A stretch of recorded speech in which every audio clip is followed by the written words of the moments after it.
We all exaggerate and lie, but alone on the internet, our Google search history quickly reveals the truth. With over 3 billion searches per day, we can discover a lot about human desires and our secret insecurities. So how do you relate to this data? First off, people are struggling to have sex. Searches for sexless marriage are 3.5 times more common than unhappy marriage and 8 times more than loveless marriage.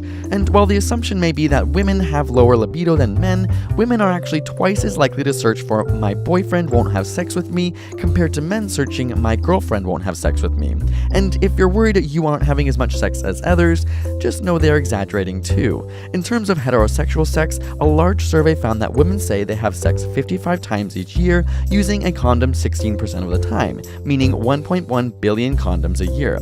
Men claim to be using 1.6 billion condoms, but only 600 million condoms are sold in America each year. Perhaps this lack of sex is rooted in physical insecurities. Unsurprisingly, men Google about their penises more than any other body part. In fact, more than their lungs, liver, feet, ears, nose, throat, and brain combined.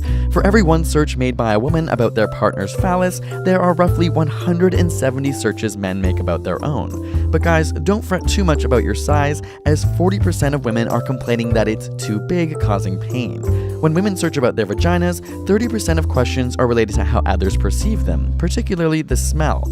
Women are also twice as likely to look up how to perform better oral sex compared to men. And when men do search about oral sex tips, they're just as likely to research how to perform it on a partner as they are to Google how to perform it on themselves. When it comes to pornography, of the top 100 searches on Pornhub, 16 of them are incest themed for men and 9 for women, such as brother and sister, stepmom son, father and daughter, and real brother and sister. Pornography searches can also help answer big questions about human sexuality. In America, 5% of all porn searches among men are for gay porn, but survey data and Facebook reports show that only 2 to 3% of men identify as gay.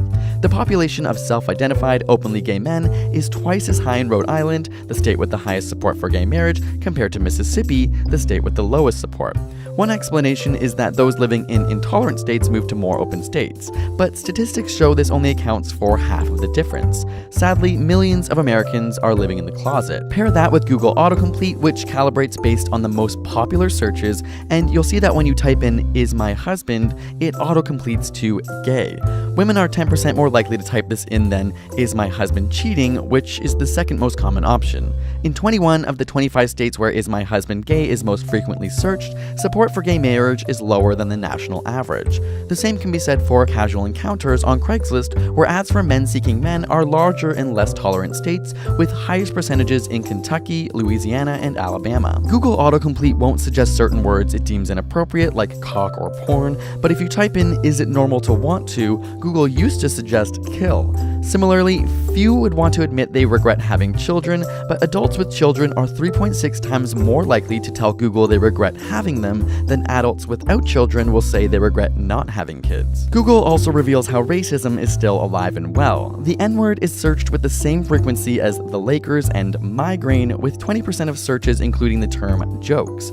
On Obama's first election night in 2008, when a lot of commentary focused on praise of the historic night, 1 in 100 searches that included the word Obama also included KKK or the N-word. Stereotypically, many assume most racism exists in the southern states, but the highest racist search results were in upstate New York, western Pennsylvania, and eastern Ohio. Statistician Nate Silver found that the greatest correlation for predicting the Trump primary support wasn't unemployment, gun ownership, religion, or rates of immigration, but Google searches for the N-word. Facebook data scientists have used status updates to measure the gross national happiness on each day, and Christmas appears to be the happiest day of the year. This is reflected in Gallup polls and Google searches as well, but it's also important to be skeptical of how people appear on social media. The respected magazine The Atlantic has 1.5 million followers on Twitter, while only 18,000 follow the National Enquirer, a gossipy tabloid. But both have around the same physical and online circulation. Or consider the way a woman will describe her husband on Facebook versus Google searches.